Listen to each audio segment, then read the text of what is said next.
Okay, we're going for part 8, and I should be able to finish this volume today. Wow, this is taking me not long at all.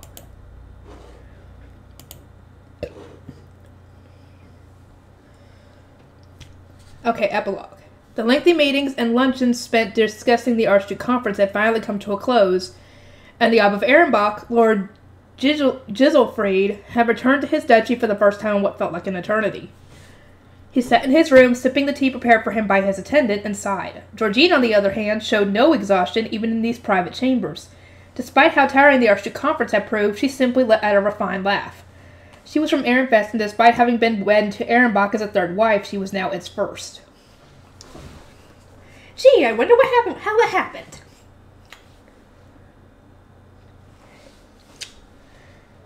You seem tired, Lord Giselfried, but you may rest well knowing that we accomplished much during this year's conference, Georgine said. It is delightful that Lady Letzia will most likely have a partner soon. Indeed, in the next year or so, an Archduke candidate who will serve as her groom should be introduced to us. Huh?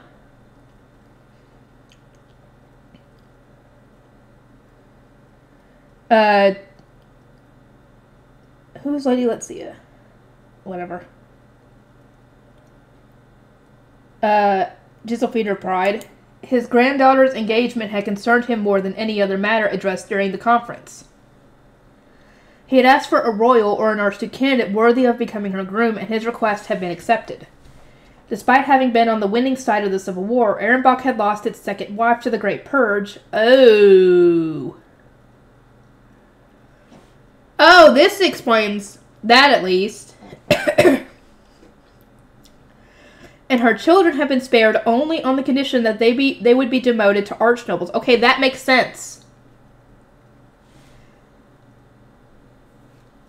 The second wife had not been directly involved in the Civil War. To be clear, she had been implicated purely because she was the little sister of Ob Workstock, a supporter of the first prince who was responsible for the Civil War, and the fourth prince who had proceeded to drag out the conflict. Okay, so essentially, she was only killed because she was related to one of the supporters of the king's now enemies. So, yeah. At the time, Giselfried had prioritized saving the lives of the second wife's children, and since Georgine's son, Wolfram, was still alive, he hadn't feared for his duchy's future.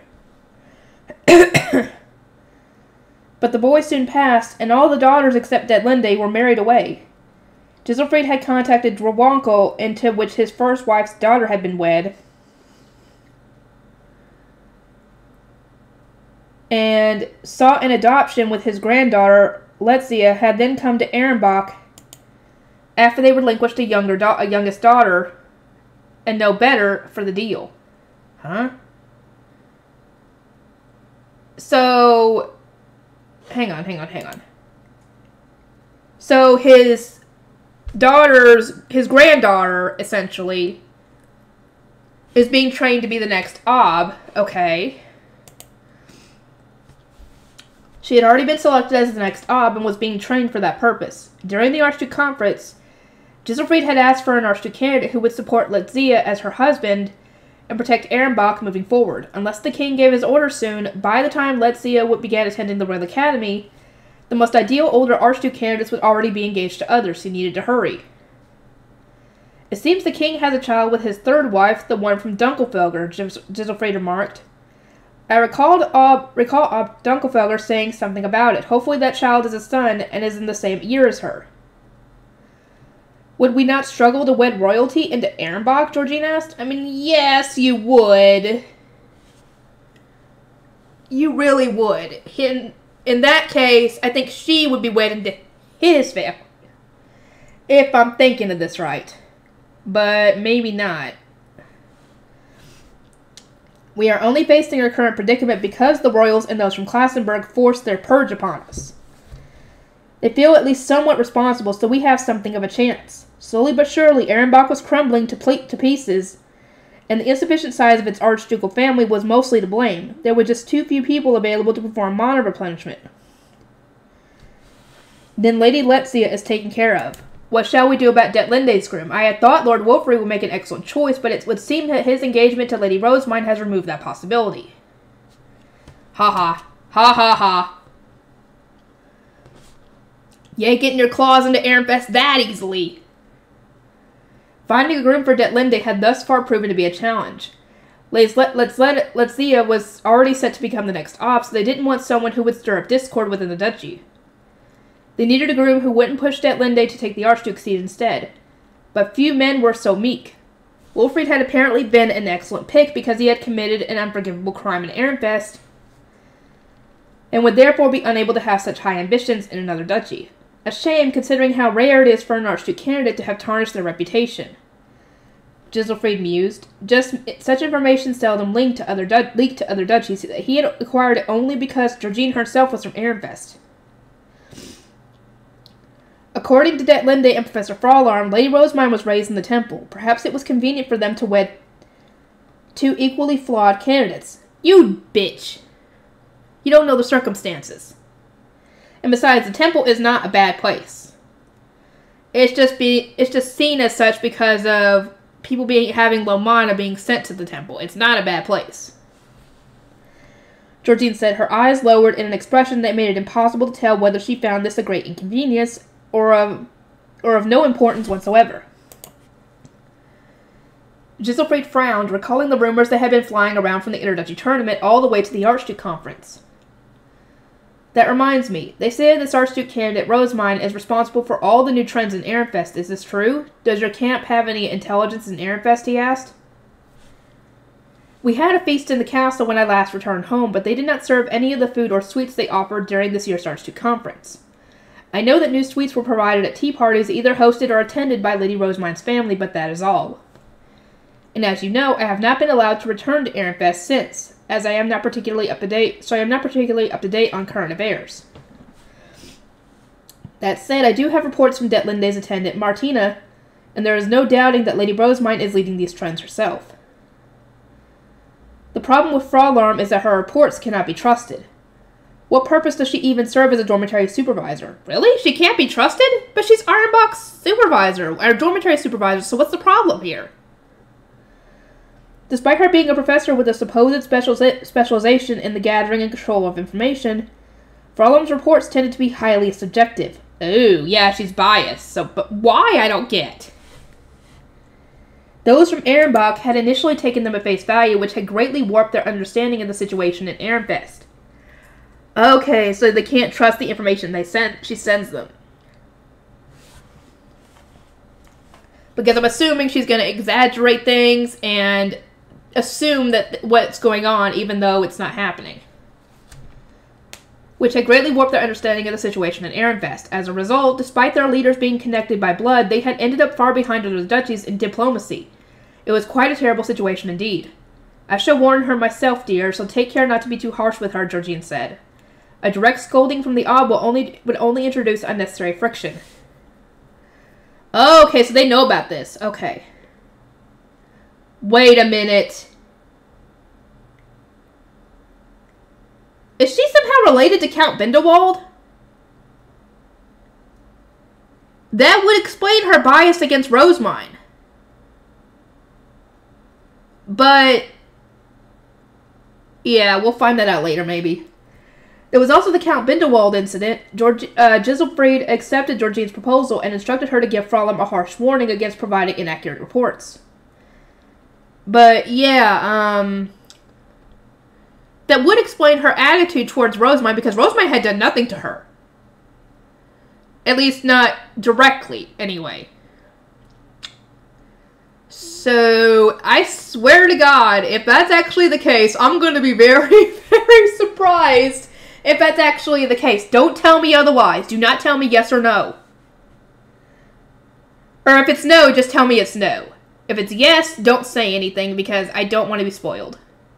I don't want this confirmed or not. I will speak to Professor Fraularm and instruct Detlinde to strengthen relations with the Ehrenfest, Georgine said. Incidentally, ladies Aurela and Bettina also had their marriages settled during the Archduke conference, and we can trust they will provide us with intelligence going forward. We'll see about that.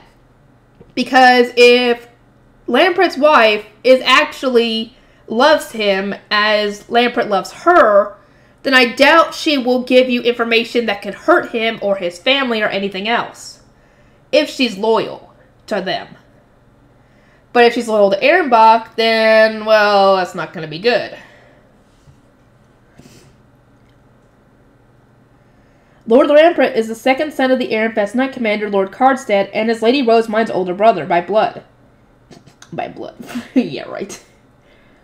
He also serves as Lord Wolfried's Guard Knight. We are sure to receive much information on Ehrenfest's internal affairs. Giselfried's niece, Aurelia, was being wed to Lampret, the son of the Ehrenfest Knight Commander.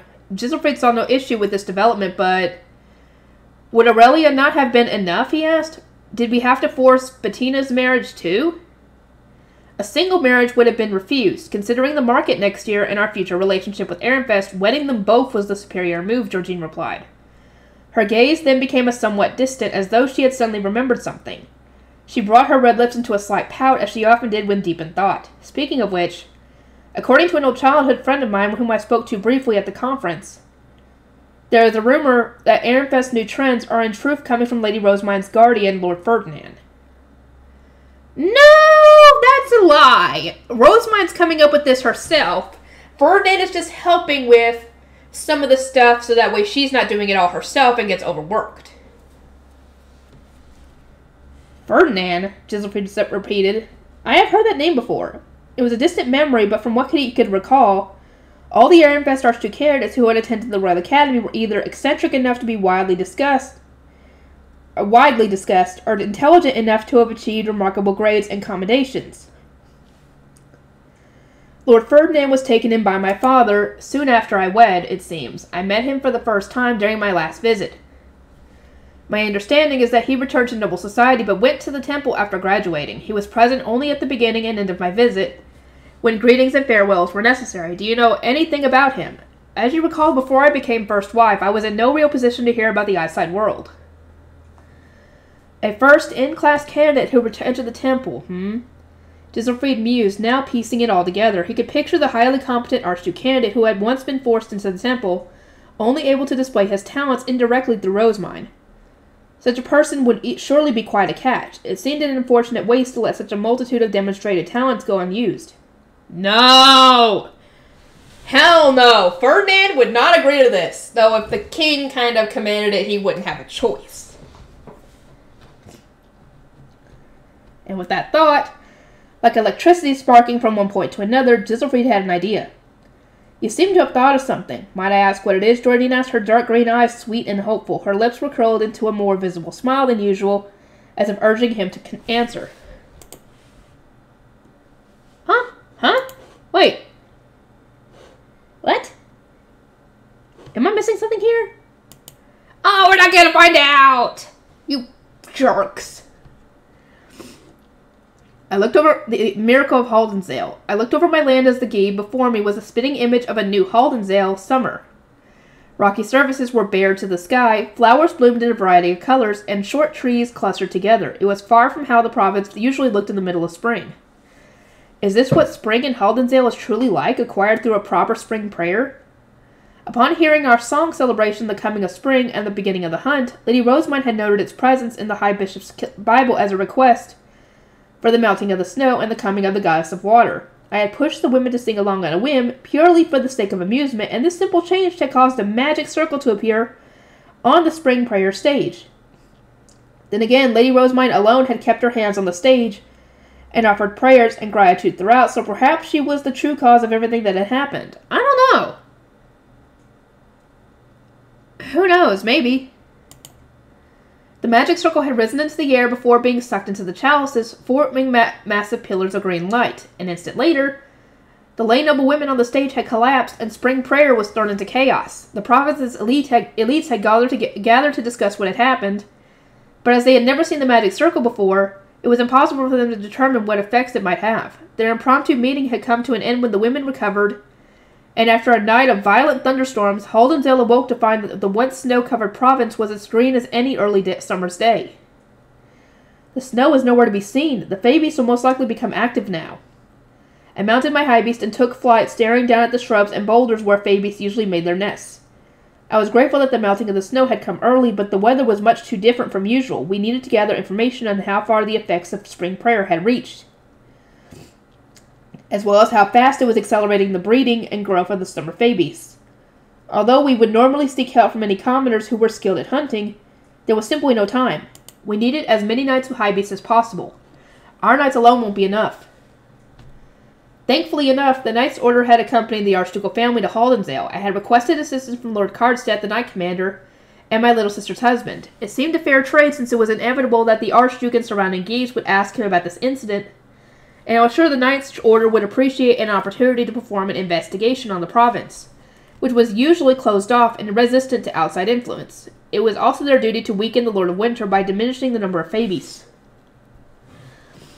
I wished to investigate the area around the border gate to Klausenburg with the Knight's Order, while at the same time hunting fey beasts, I said. The events here will no doubt be discussed at the Archduke Conference for business reasons, so I am sure the Ob will find them of much interest. Lord Cardstead easily accepted the request, and as we divided the labor between ourselves, we did not want the Order to pillage our province's valuable ingredients and cause problems with the commoners. So they and I were going to the north where fewer people lived. Our own knights would go to the south. Kieferdecks. The snow had completely melted, even near the border gate on the far northern border, and the nearby fey beasts had begun to move. I let out a shout and righted my bow, while Lord Cardstead immediately equipped a suitable weapon and started shouting orders. Scatter, don't let a single one escape. Kieferdecks weren't particularly strong, but they lived in clumps and would scatter upon noticing a predator. They laid eggs from the end of spring to the end of summer, and considering the damage they often did to crops, hunting them now will make autumn much easier for us. As we advanced our hunt, the border between Haldensdale and Klausenburg came into view. Unlike normal circumstances, one could not identify the duchy border without touching it, but its presence was now blatantly obvious. Klausenburg's side was buried under thick snow, while ours was a lush green. So this is the strength of what Verdrena, the goddess of thunder, I said, unable to contain my awe, swallowing hard as I sensed an impossible power not visible to the naked eye. I had so often spoken the names of the gods when performing large-scale magic, but the effects of these spells had never given me a feeling of such divine magnificence before. I was surprised when I saw the expanse of grain from the castle, but to think it would reach all the way to the duchy's border. We landed by the border gate and observed the border, which now stood as proof of the god's divine power.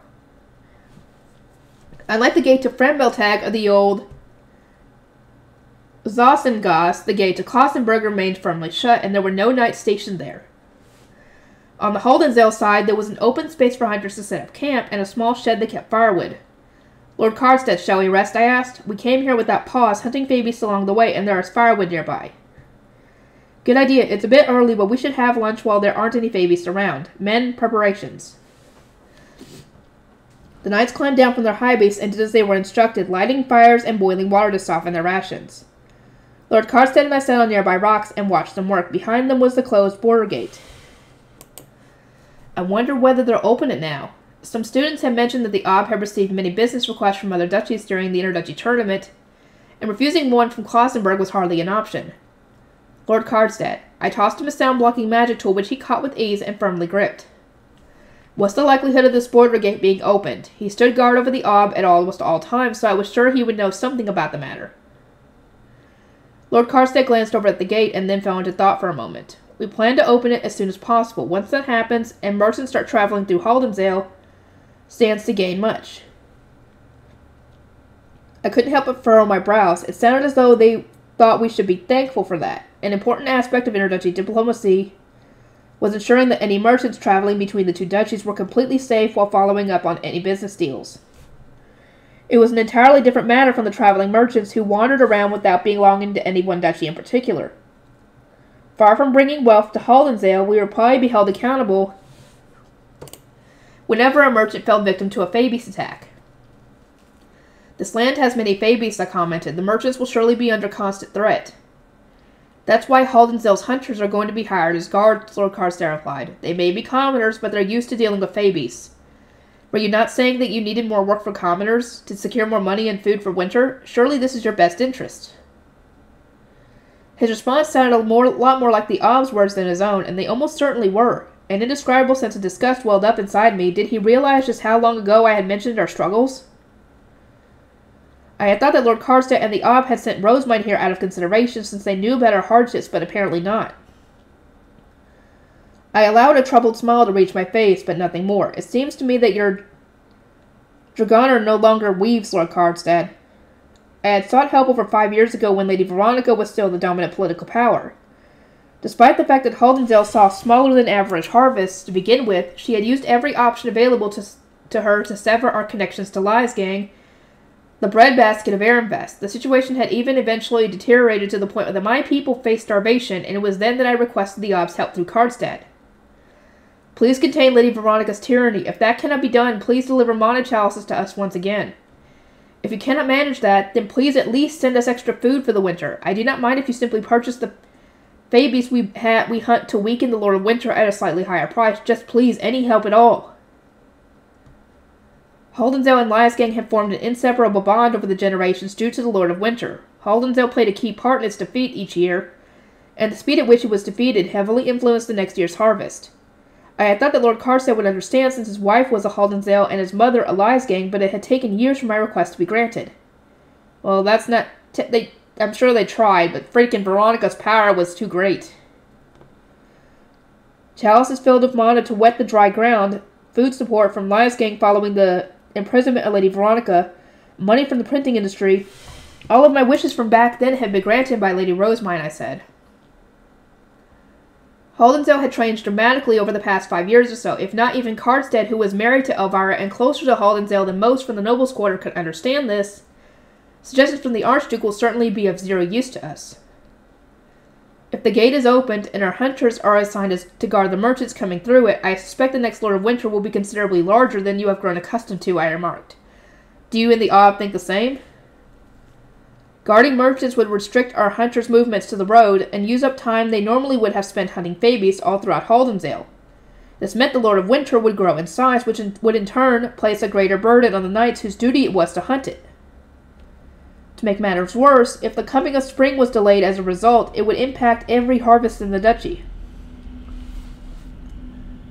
Guarding the merchants of other duchies, or hunting Fabies in the summer, I would like the Archduke to carefully consider which of these takes priority before the border gate is opened. I have faith that he will not blame Haldensdale for the consequences of whatever decision he makes, as Lady Veronica once would have. Although I spoke with a smile, there was no truth to my words. I did not have faith in the Archduke at all. If whatever choice he made resulted in an inconvenience, he would doubtlessly push all the blame on Haldensdale. This was exactly why I needed to emphasize my position ahead of time and come up with a strategy to avoid the worst-case scenario. Such was my duty as the Geeb. This year, I would like to pour my all into grasping the influence of the ritual. Adding the opening of the gate to the sudden change in weather would only complicate these efforts. But if you know of anyone who might be able to answer our questions at this moment in time, I would greatly like to hear his advice, I continued. Although I spoke through euphemisms, my point was more than clear. It was impossible to tell whether Haldensdale could handle the workload that would come with opening the border gate, and if the Ob thought otherwise, I wanted to hear his reasoning. I can only pray that the Ob's Dragoner has not likewise kept him 5 years in the past. It was then that a knight came to report that the water had started to boil. Lord Karstedt and I put our rations in our bowls and then handed them over. They were soon returned, the hot water having macerated the food. It's a little salty. My first impression was not a positive one, but I continued eating nonetheless. The food eaten in Haldensdale tended towards slightly different flavors than that of the nobles' quarter, and complaining about the simple rations carried by knights had little meaning when there were no alternatives. They were easy to carry and enough to fill one's stomach, but not something that was eaten for the taste. As we ate in silence, Lord Karstedt took his sound-blocking magic tool and looked over at me. It seemed that he had something to say, so I gripped my magic tool in the hand I was using to hold my food. At the moment, the merchants have two safe options going through old Zalzengau's border gate or through Frimbeltag. I'll advise the Ob not to open this border gate unless Klausenberg demands it. I would guess there's just as many Fabies on their side, he said. It was known that Klausenberg invested few resources into hunting Fabies in its borders towns, which meant it was relatively common for Fabies to cross the border.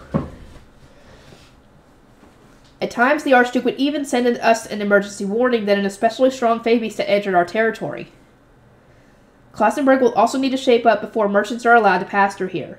I don't know how fast a Greater Duchy can act when it comes to a matter like this, but I assume they would not want merchants going through it this summer. Lord Karstedt continued. He was identifying that the roads had narrowed through lack of use, and that there were few cities and towns along the way for merchants to use as resting spots. That said, if news of this ritual spreads and you start hastening the coming of spring by yourselves, there should be cities and towns around here in 5 years' time. 5 years' time? The fact that Lord Karstedt could ignore immediate problems to focus on the far future made him appear quite the optimist. But that was to be expected of someone from the nobles' quarter. I had endured the harsh environment all my life and did not share his optimism in the least. Thick snow disappeared from all the plains, forests, and mountains over a single night, I said. Yet there is no flooding. Where did all the water go?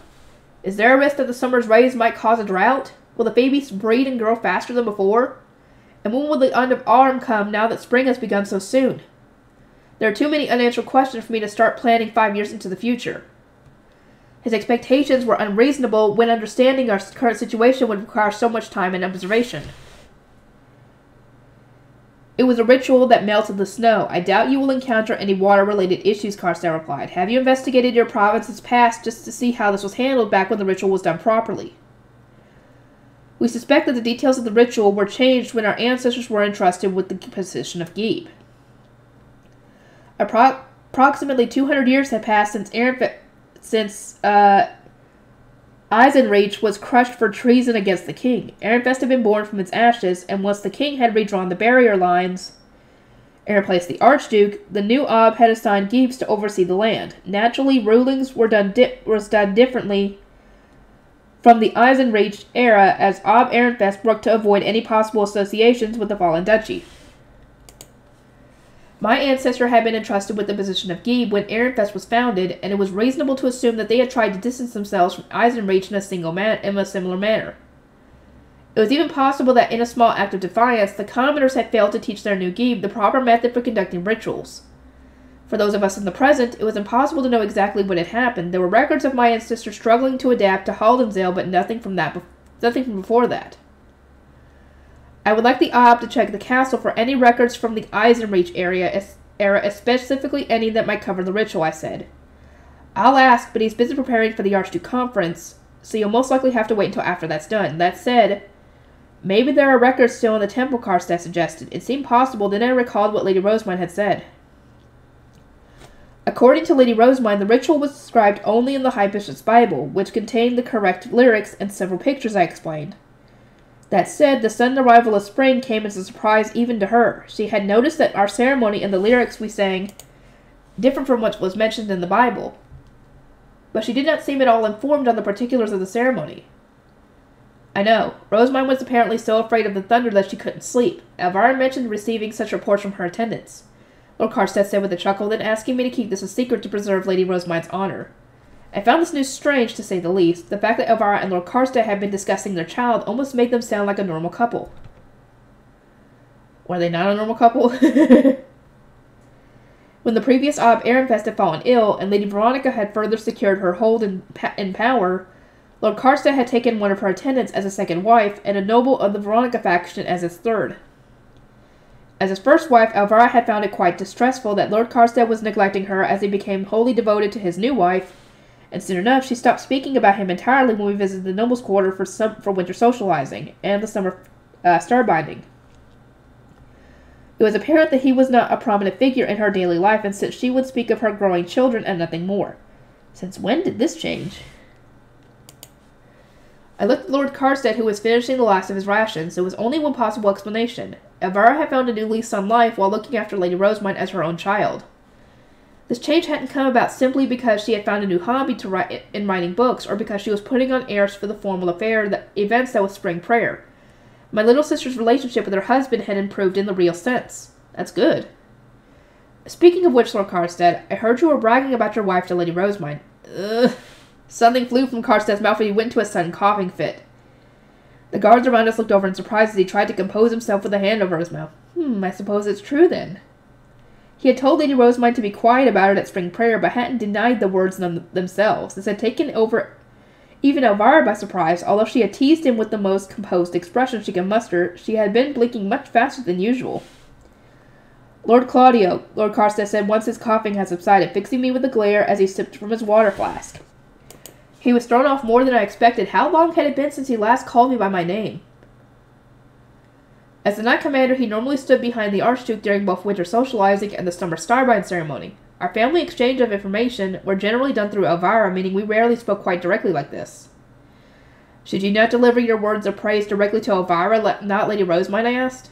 I appreciate your considerate advice, Lord Carstairs shot back. There was a slight defiance in his ice-blue eyes that reminded me of days long past, back when he had grumbled about the engagement arranged by his parents. I realize it has been quite some time since you and I have spoken as ourselves, unburdened by our respective position as Knight Commander and Geeb. Is there anything that you wish to say to or ask me, Lord Carstairs? I am sure that an opportunity like this will not come again anytime soon. I had stated my request as Geeb Haldensdale and given my advice as Elvira's brother. There was nothing more I wanted to say. Lord Carstairs, however, had not raised anything himself.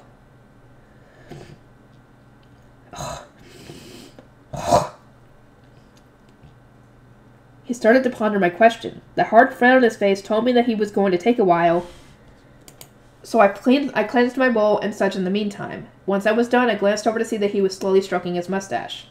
Well, what do you think about Rosamund's engagement? He asked. I'm curious, since you were softer on Lord Wilfrid and Lady Charlotte than I expected.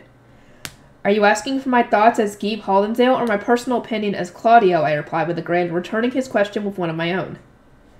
Again, Lord Carstairs paused for a moment, pondering an answer. This will be our only opportunity to talk, so I want to hear your opinion as both, he said. You don't need to worry about being polite. I want to hear your true thoughts. As a Geeb, I want the most competent candidate to become the next Ob. I would be even more grateful were that Ob to be family. It is my honest opinion that Lady Rosamund is the most suitable choice, considering that she came first in her class in the Royal Academy despite being occupied with her High Bishop duties and introducing various profitable industries to the duchy. To attend the Royal Academy, one needed to store mana and face stones, which they would then use during classes, and yet Lady Rosamund had participated in religious ceremonies between terms, and even lent face stones filled with her mana to blue priests. Even Lord Wilfrid and Lady Charlotte were using face stones she had given them for spring prayer, so it was easy to see that she was unique among all the Archduke candidates. And thus, I am exceedingly disappointed that this engagement will prevent her from becoming the next Ob, I continued.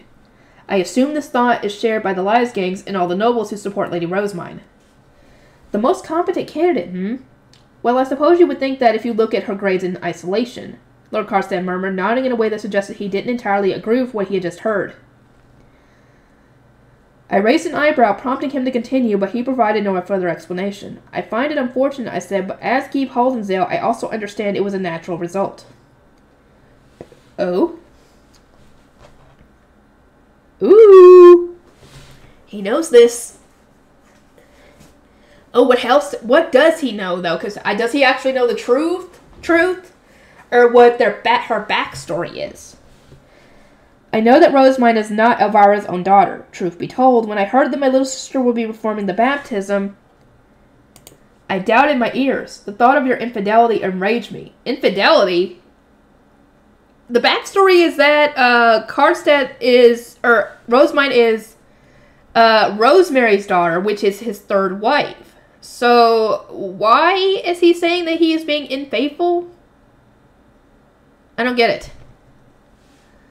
As Elvira's older brother by blood, I had seen Cornelius and all her sons while they were still infants. The fact that I had not seen Lady Rosamund once before her baptism was enough for me to know that she was not my little sister's daughter. Well, of course not. They had the backstory for it.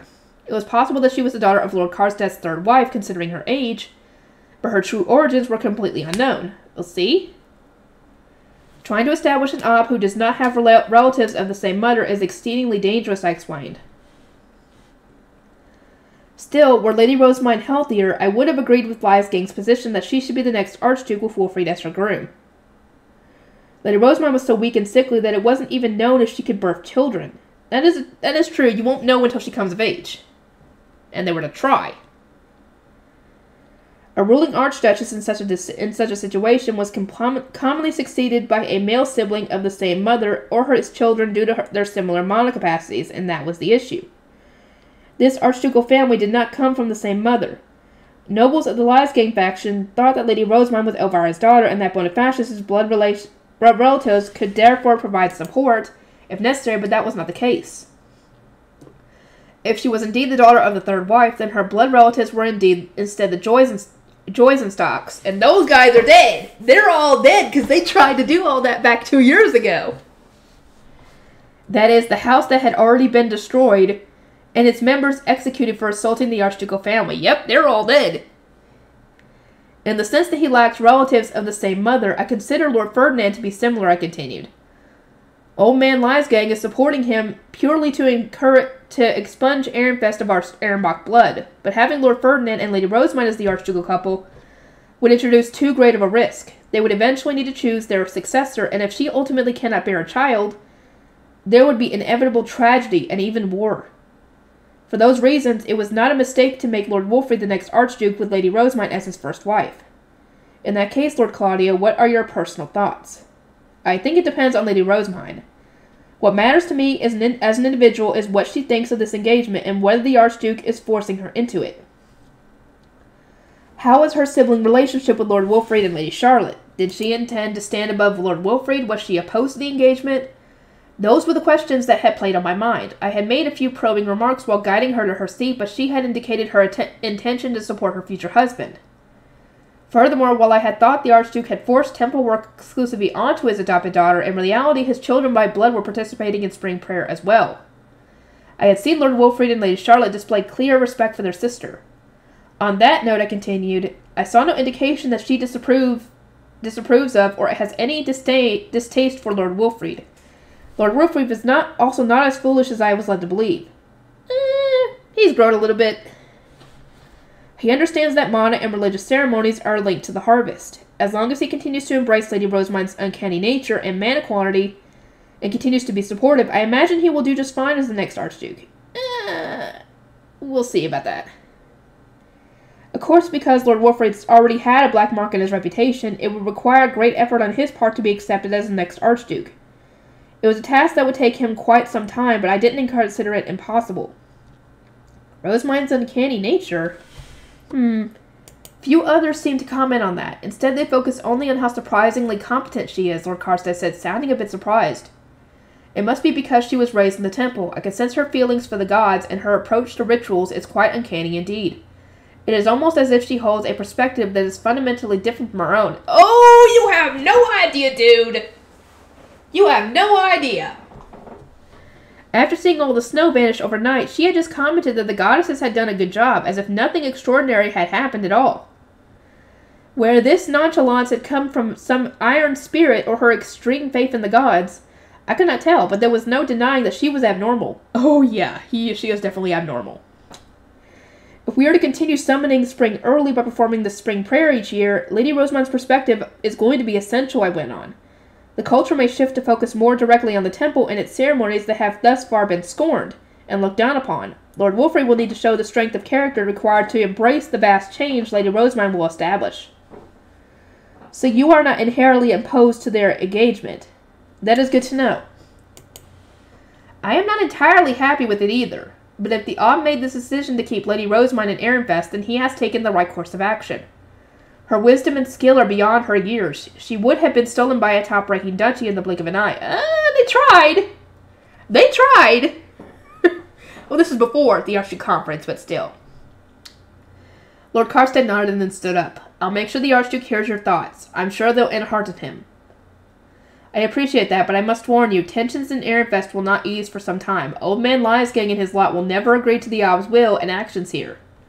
You have a Liesgang mother. Do you think you could strengthen your bonds with your family and contain them, I asked, watching Lord Karstead as he used washing to clean his bowl and such. He searched for words before eventually shaking his head.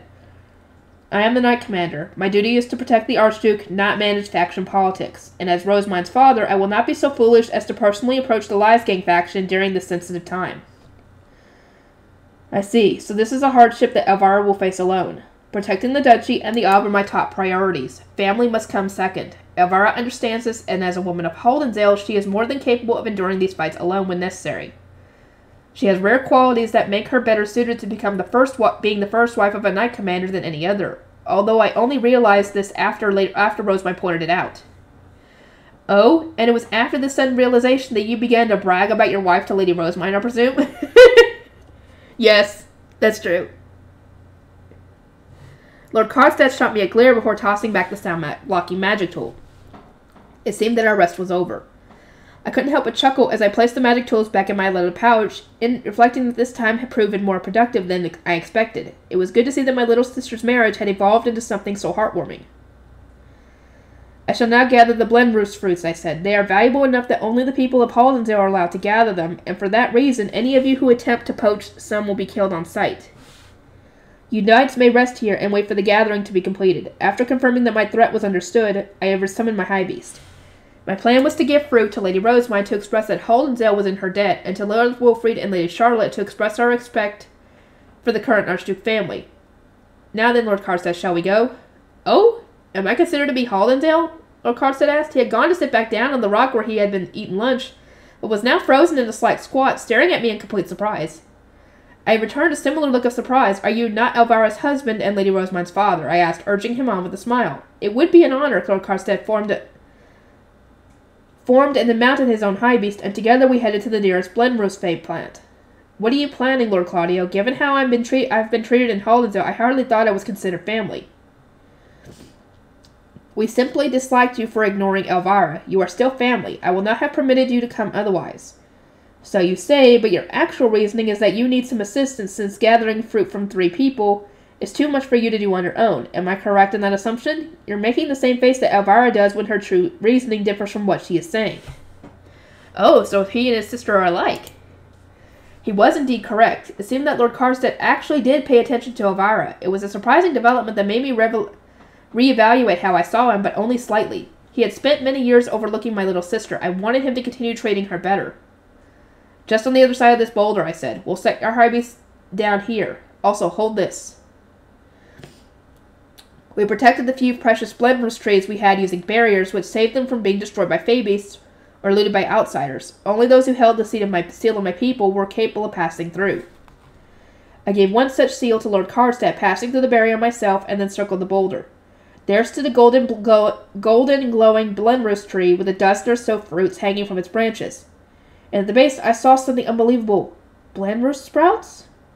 Before my very eyes were several sprouts, all gleaming a similar bright gold. I swallowed hard, unable to believe what I was seeing. It was impossible. Never have I seen a Blenroost sprout, despite having been born and raised in Holdensdale. It was precisely because new Blenroost fey plants never grew that we protected them with such strong barriers. We had tried burying their fruits in the earth, scattering seeds, and even grafting, but our efforts had all been in vain. And yet, the golden sprouts before me were those of new Blenroost trees. As their colors and the shape of their leaves confirmed, this too was doubtlessly a miracle from the goddesses brought forth by spring prayer. Lord Claudio, is something wrong? A miracle has occurred in Holdensdale. I could feel a warmth rising in my chest. A gentle breeze informed me of the beginning of a new era, and my heart quivered with emotion as I realized that I was experiencing the very moment in history when Holdensdale will be changed forever. I swallowed again, but this time, overjoyed, tears began to well up in my eyes. We will continue to perform spring prayer. It was a mana-intensive ceremony that placed a heavy burden on the women of our province, but Lady Rosemine had informed me that there was a way for men to help as well. As the Geeb, I needed to ensure that the miracle-spawning spring prayer would continue. I needed to bring true wealth back to Holdensdale. I reached out for the Blenroost fruit, taking great care not to step on the sprouts. My initial plan had been to pick one for each of the 3 children, but I decided on 2 instead. I wanted to give my thanks to Lady Rosemine, who had given life to such a wondrous miracle. Praise be to the gods, glory be to the gods. It was on that day that I did something I had never done before. I prayed to the gods from the very bottom of my heart. Oh, here we go. One more, I think. How many pages left? 25.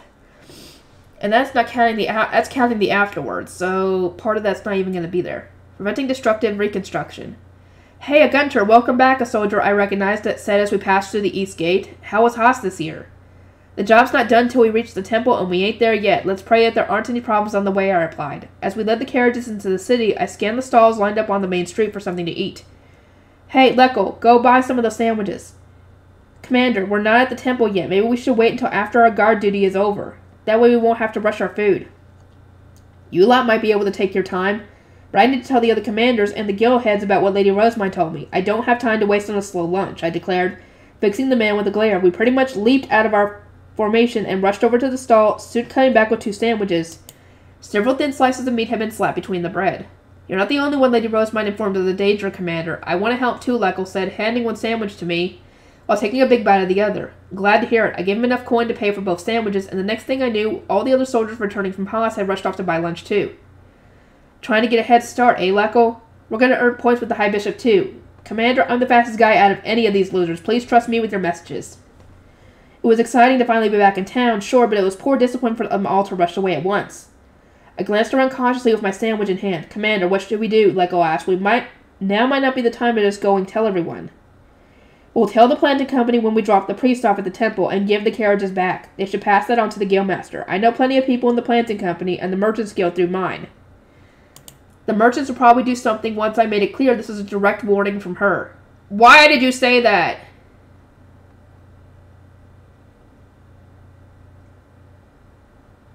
Wait. Do they think that he's talking about Rosemine? I'm assuming. Because I think he just kind of revealed something here. Hold on.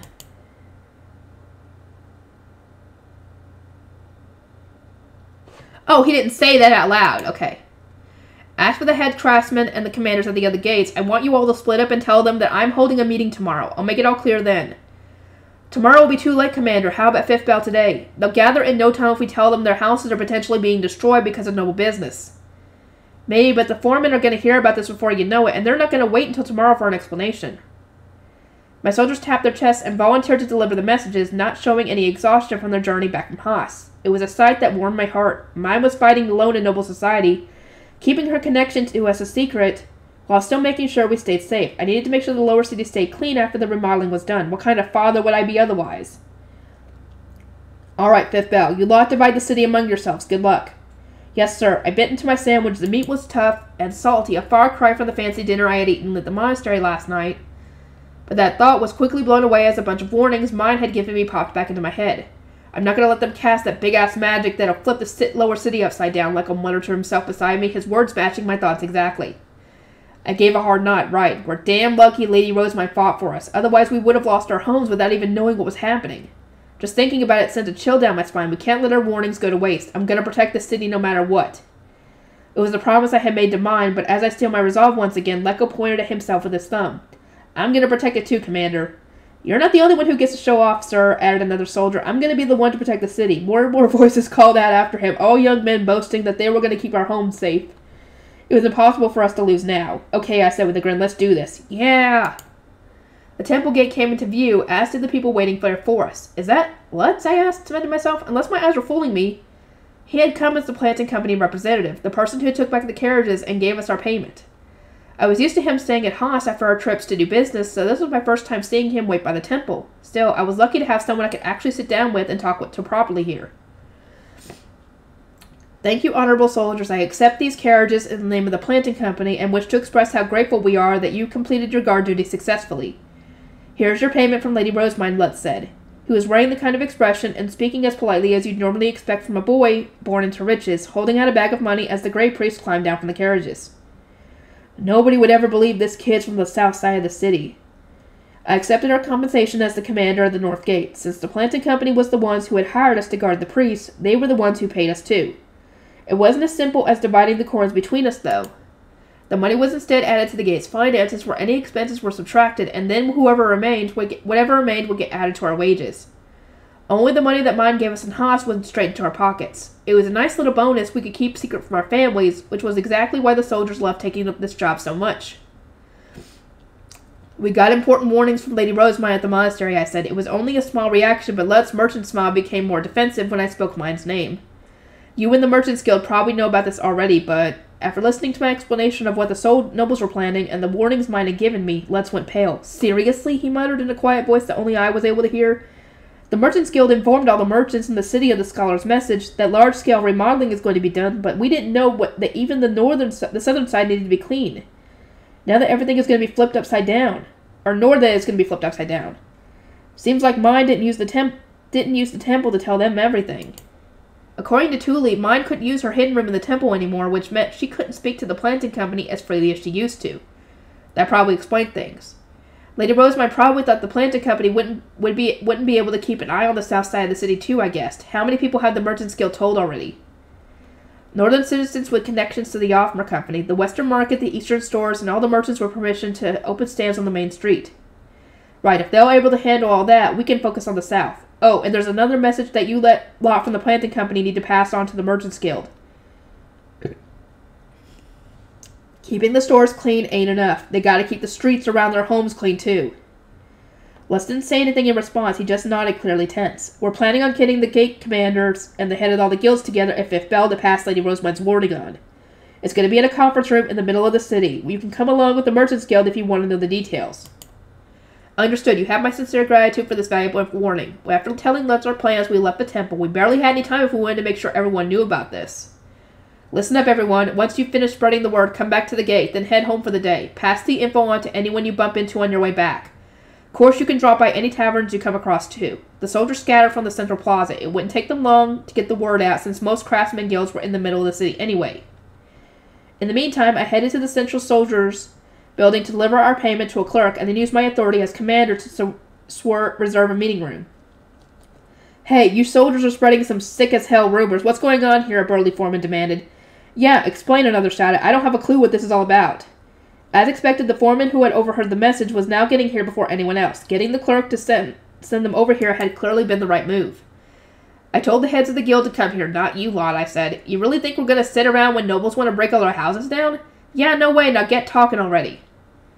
More and more foremen were gathering, and they were pushier than ever. The problem was the important people hadn't arrived yet. I scheduled this meeting for Fifth Bell so the city's higher-ups can all come at once. I don't have time to do this whole thing twice. Either shut up and wait, or get back to work. Like hell we're gonna wait, moron. I want to get this over with and done so I can figure out what to do, an older man yelled. Come on, spit out what you know. He stepped forward and furiously moved to grab my shoulder, so I gave him a hard elbow to the chest before flinging him over me and onto the ground. The conference room fell silent in an instant. Last chance, I said to the forming crowd. If you don't keep quiet, I'll kick you all out, and you won't learn a thing. I'm the soldier here, and you best remember that. By Fifth Bell, the heads of the guild and other great commanders had all arrived. I recognized some of the people from the Merchants Guild who had come though they must have been real busy. Frida, mine's old friend, was among them, looking all around with curious eyes. She had grown up to be a real beauty. I hadn't seen her in a while, but she must have remembered me because she smiled when we made eye contact. As expected, there were also a ton of uninvited craftsmen. Some were stuck outside the conference room, but that wasn't my problem. They could ask their bosses to explain the situation to them later. I relayed everything mine had told me, approaching this under the assumption that the nobles had misled everyone with their half-assed warning.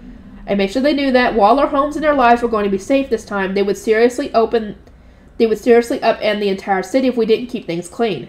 Huh? What do you mean upend the entire city? Someone asked. I mean exactly what I said. They'll come back and start changing the 2 ivory floors made with the Archduke's magic, which means all the wooden extensions we live in will vanish for good. Hold on a moment. Are those nobles insane? They can't do that. That's going way too far. You gotta be lying to us. Burn you. The foul-mouthed foreman spat swears at me, calling me a liar, but those who had actual experience with nobles, the commanders, and the employees of the Merchants Guild had gone completely rigid. I glowered at the foreman and puffed out my chest. That's enough. If you're here to whine, do it outside. You're getting in the way of us talking. I know a lot of you live in the South and don't know how terrifying nobles and their mana really are. But this is the kind of crap they'd pull without a second thought. The men barked last, but still not convinced. Frida stood up and turned to look at them. I am the daughter of the Offmer Company, and I work for the Merchants Guild, she said. This man is not lying to you. I have been taught that this entire city was built long ago with archducal magic. I believe it would be simple for the Archduke to reconstruct the city, or make it disappear entirely with a bit of preparation. Such a large-scale magic may happen without us knowing it. And in the blink of an eye, our homes might disappear forever, and we along with them. A visibly rich girl explaining the origins of the city in such polite language was enough to get the foremen, who were uneducated and ignorant, to shut up. And to be clear, I added, nobles think of us like stray dogs they wouldn't give two craps about if we all died. We're nothing to them. The foreman must have finally started to feel the danger, as they were now giving each other uneasy looks. But we're lucky this time, I went on. Rosemine, the High Bishop, knows us soldiers from our trips to Haas. It was out of concern for us that she explained how we can keep the city clean. Really? How? The foreman asked, leaning forward. The heads of the guilds all did the same. What I'm about to say needs to be told to everyone. Commanders, tell your soldiers. Guilds, tell your foremen. Foremen, tell your craftsmen. To everyone, tell your families and neighbors too. Especially old folks who babysit and don't go outside much, or those who are sickly and stuck in their beds at the time. I went on to list all the instructions mine had given me. On the day of the reconstruction, we either had to stay inside our buildings or leave the city entirely to avoid getting wrapped up in things. That was easy enough. What's important is what comes next, I continued. There are going to be places to get rid of garbage and waste so the city doesn't get dirty again. We soldiers are going to keep watch. But the best thing here will be for neighbors to keep each other on track. The Southgate commander crossed his arms and fell into thought. We'll need to discuss the details, but it seems like we might want to criminalize disobeying these orders. If someone refuses to listen, we should capture them, take their citizenship, and kick them out of the city. What? Citizenship, a foreman explained. Whoa, now, you're going to label people as criminals just for tossing out their trash? Yes, because this is a big thing. The Southern commander eyed the outraged voices in silence and then nodded. Unlike before, tossing out trash now runs the risk of destroying homes. Families, tons of thousands of them, are going to be on the line here. Right, Gunter? Yeah, north, south, it's all the same to them. The Southern commander looked over everyone in that room. If we want to protect the city's peace, we need to kick out dangerous people and make sure nobody follows their example. What's the point in letting people play with fire when the nobles are clearly ready to turn everything we know on its head at the moment's notice? We waited for anyone to protest, but nobody did. Alright, once the city has been reconstructed, tell everyone that tossing trash out the old way is a crime punishable by expulsion now. Once the meeting was over, the foremen were the first to rush out. The heads of the guild and the merchants guild promised to be thorough about telling everyone too. The commanders and some soldiers ended up staying behind, and we had dinner in a nearby tavern where we ironed out the details on boosting our patrols and getting rid of criminals. We split up at 7th bell. I hadn't signed out for the day, so instead of making my way home, I started down the pitch-black road to the north gate. A night guard saw me a short while later and ran over. Commander, we heard everything from Lecco and the others. This certainly is something. They signed out and then left right away. You should get home too. Tomorrow you can come in late and patrol your neighborhood on the way. They had all done their jobs properly. Then I asked the night guard to spread word on what we had decided in the meeting before turning around and making my way home. Oh, Gunter, I expected you home earlier. You usually return from Haas around noon, Effa said once I was back home. She glanced toward the bedroom. Camille was already fast asleep. I crept into the bedroom to see his sleeping face. He was in a deep enough slumber that I wasn't worried about my step shuffling waking him up. How was Lady Rosemine? You saw her up close, right? Did she say anything? Effa asked from the kitchen. I could tell from her voice that she had gotten real impatient. I was blessed to get to speak to mine, but she could only look at her from the temple doors. Guess the work stuff could wait. I set my things down and went back to the kitchen. It was just like Tuli had said and what we saw outside the temple. She doesn't look any different from when she went to that long sleep. She's still our little mine. Gunter! Alpha shot me a reproachful glare, but I didn't see the issue. Camille was out like a light. He wasn't going to overhear us. She's had the same look in her eyes, too, I said. Not only has she not forgotten us, she's still working hard in noble society to protect us in any way she can. It's just like she promised. Did something happen to Lady Rosemine? Effa asked. She had fumbled over her words after a quick glance toward the bedroom, since she was fiercely upholding her own promise not to refer to mine by her real name at home. She was just as stubborn as her daughters. I gave her the details. Mine opened a way for us to protect the city. What kind of father would I be if I didn't make use of that? Is there anything I can do? Yeah, make sure Camille and our neighbors know about mine's warnings. We need to stay on guard as a family and as neighbors. Effa nodded in response, her face pale. She knew better than most people just how brutal nobles could be. Oh, definitely. Warnings and advice passed through the city with commanders telling their soldiers, the Merchants Guild telling all the merchants, and the guilds telling all the foremen, craftsmen, and apprentices, everyone that spread this information to their families and neighbors. While we soldiers went out of our way to inform the sick and elderly who weren't always made aware of such going-ons. Mine's warning was spreading faster than I expected. As it turned out, the knowledge that messing up would result in everyone's homes being destroyed, and that refusing to properly throw away waste was being criminalized, was all the threat we needed to convince people to pay attention. The remodeling's going to happen at 5th Bell 3 days from now. The Knights just got word from the Knight Commander. Seems like he wants us to tell all the residents, I said. The Knights staying at the North Gate had given us a specific date a few days after Efra had told me the Gutenbergs were back from their trip. We know what to do, one soldier said. We'll tell the commanders, the Merchants Guild, and the Craftsman Guilds. Then we'll tell people we see on patrol. Right, I'm counting on you all. The soldiers all dispersed. Unlike the nobles, we didn't have any tools for long-distance communication. Instead, we had to run around to deliver messages. Thankfully enough, we didn't need to call a meeting this time. People just needed to know the date and time. On the day of the remodeling, we started closing the gates at 4th Bell, not wanting any outsiders to wander in and pay the ultimate price. Oh, we don't need that, definitely. I started making my way home from the North Gate with the morning duty soldiers. We warned everyone we saw on the way to get back inside before 5th Bell. The stands on the main streets connecting the West and East Gate were all packed away, making the roads feel a lot wider than normal. The workshops and stores were empty too. They had apparently all decided to close at noon. An air of tension and stress had spread through the city. The residents still on the streets were rushing home in such a panic that you'd think 6th Bell had already rung and marked the end of the workday. We'll come and tell everyone when it's safe to go outside again, I said. We don't know how long this will take, but keep your windows shut and don't go outside until we say so, no matter what. Seems like every human will disappear if they get caught in the spell. Or even humans will disappear when they get caught in the spell.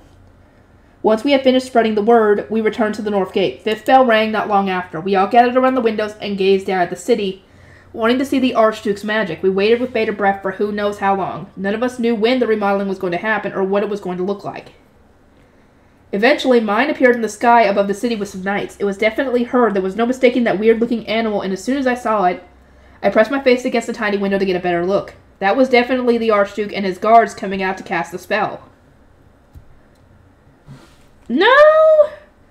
The Archduke had already cast the creation magic. They're just cleaning the city. They flew from the temple to the sky far above the central plaza, which made them harder to see from the North Gate.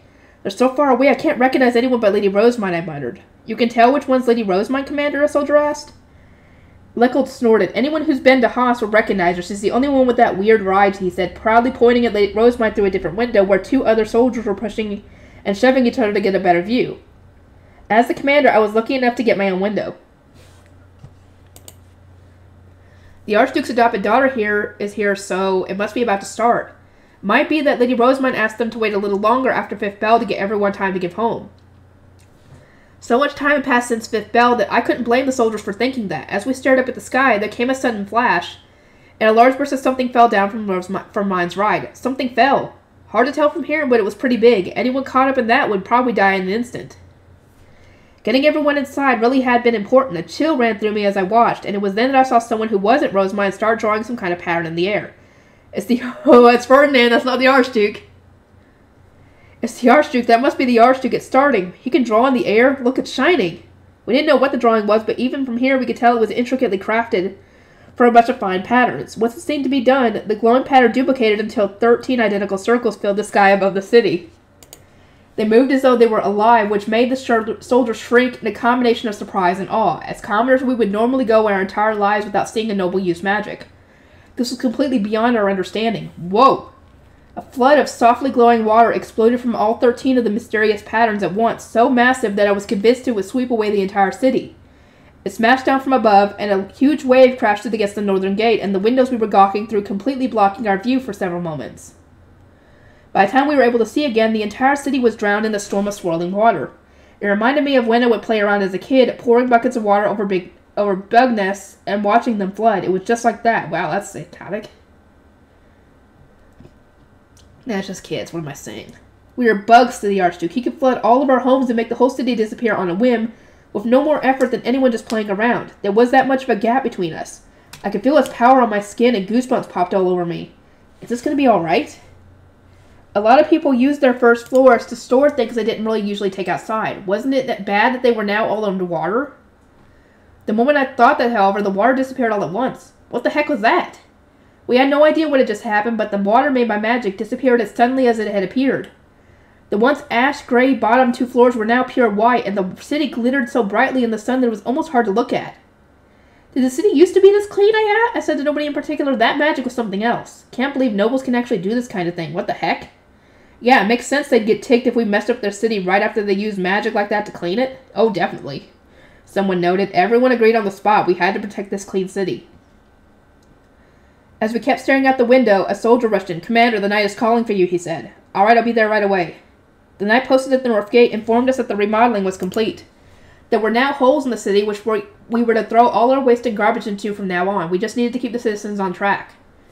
Understood. I opened the door leading out the north gate with some subordinates. The gleaming white street that spread out before us smelled clean, like the water had even washed away the foul-smelling air. The moment I stepped outside, I glanced down and saw that I had left a dirty footprint on the street. I looked back on instinct and saw everyone wipe the bottom of their shoes right away. From there, we rushed around the city and called out to everyone, It's over, you can come out now.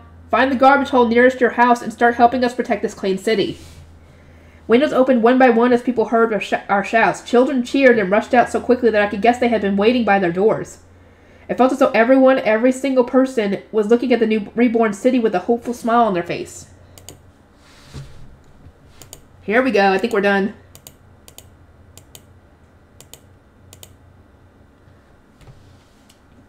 The now familiar end of volume bonuses.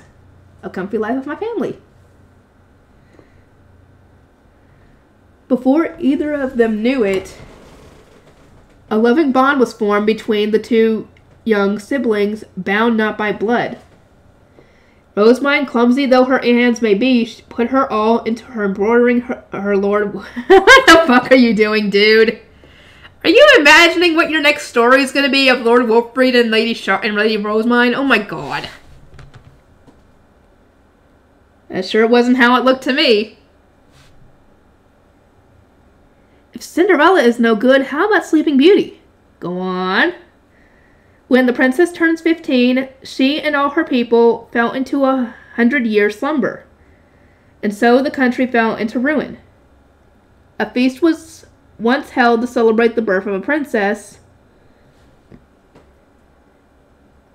A mana wielder, furious that they were not invited, placed a curse on the country. No, a passing prince...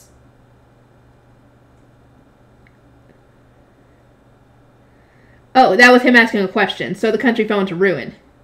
No, a passing prince kissed a sleeping princess on the lips and rejected. Yep. Knew that was coming. What is wrong with y'all when it comes to that? I don't get it. I won't lose to you, Daniel. What? Daniel was like, what the fuck is wrong with you, dude? I won't lose either. Huh?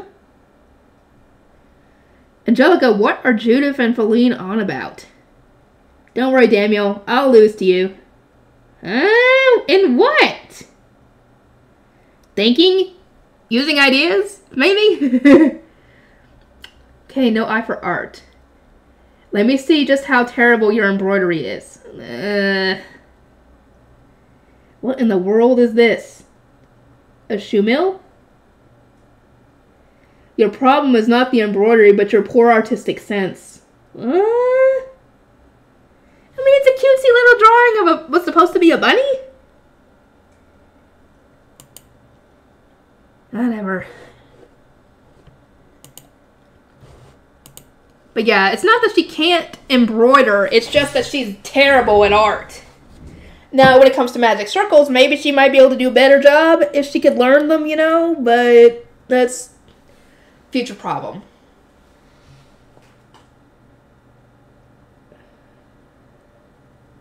Anyway, I'll see you guys next time.